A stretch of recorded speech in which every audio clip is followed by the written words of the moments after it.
नमस्कार सभी सम्मानित निर्णायकगण, आदरणीय शिक्षकगण एवं प्रिय साथियों, आप सभी का हार्दिक हार्दिक स्वागत है। हम बाल भारती पब्लिक स्कूल नीलमठ भोपाल की ओर से उपस्थित हैं। आज की हमारी पैनल चर्चा का विषय है सीबीएसई की त्रिभाषा नीति, भारतीय संस्कृति का पुनर्स्थापन या आधुनिक वैश्विक शिक्षा की अनदेखी। आज हमारे साथ 5 भूमिकाएं उपस्थित हैं: पक्षवक्ता, विपक्षवक्ता, अभिभावक, शिक्षक और मैं मंच संचालक। अब मैं सबसे पहले पक्षवक्ता से अनुरोध करती हूँ कि वे अपने विचार व्यक्त करें। धन्यवाद। मेरा मानना है कि सीबीएसई की नई शिक्षा नीति त्रिभाषा हमारी भारतीय संस्कृति को सशक्त बनाने में एक महत्वपूर्ण कदम है। भारत भाषाओं का देश है। हमारी मातृभाषा हिंदी और एक अन्य भाषा सीखने से विद्यार्थियों का बौद्धिक विकास होता है। इससे वे अपने साहित्य और संस्कृति से जुड़े रहते हैं। नई शिक्षा नीति भी मातृभाषा में शिक्षा पर बल देती है, क्योंकि इससे सीखना अधिक सहज और प्रभावशाली बनता है। इसलिए मैं मानती हूँ कि नई शिक्षा नीति हमारी सांस्कृतिक पहचान को सशक्त बनाने में एक महत्वपूर्ण कदम है। अब मैं विपक्ष वक्ता से अनुरोध करती हूँ कि वे अपने विचार प्रकट। मैं त्रिभाषा नीति के पक्ष में बिल्कुल भी नहीं। मैं इस विषय पर अपना एक अलग दृष्टिकोण रखना चाहता हूँ। आज का युग वैश्विक प्रतिस्पर्धा का युग है।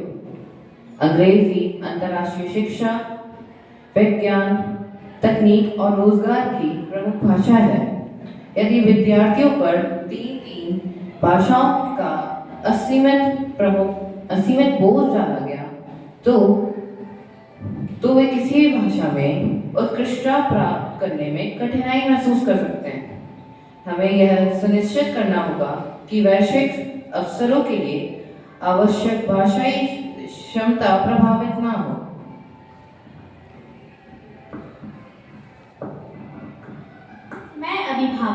एक अभिभावक के रूप में मैं दोनों पक्षों की बात समझती हूँ।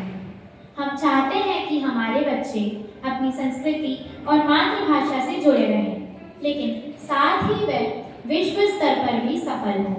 यदि त्रिभाषा नीति को रोचक, व्यावहारिक और संतुलित ढंग से लागू किया जाए तो बच्चे बिना किसी कष्ट के अनेक भाषाएं सीख सकते हैं।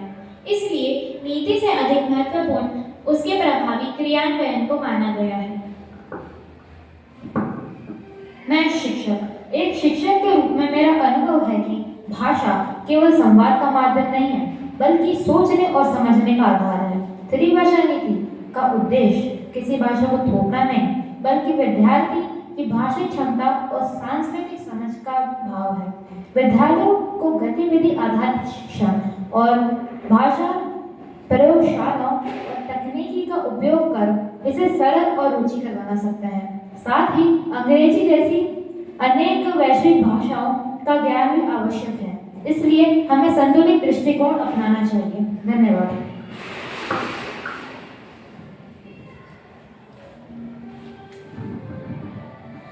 आज की चर्चा से यह स्पष्ट है कि त्रिभाषा नीति भारतीय संस्कृति और आधुनिक वैश्विक शिक्षा के बीच संतुलन स्थापित करने के प्रयास में है। यदि इसका सही ढंग से क्रियान्वयन किया जाए तो विद्यार्थी अपनी जड़ों से जुड़े रहते हुए वैश्विक नागरिक भी बन सकते हैं। अंत में मैं महान कवि रामधारी सिंह दिनकर की पंक्तियों के साथ अपनी बात समाप्त करती हूँ। संस्कृति, सभ्यता और शिक्षा तभी सार्थक है जब वह मनुष्य को उसकी जड़ों से जोड़ते हुए भविष्य के लिए सार्थक बनाए। आप सभी का धन्यवाद।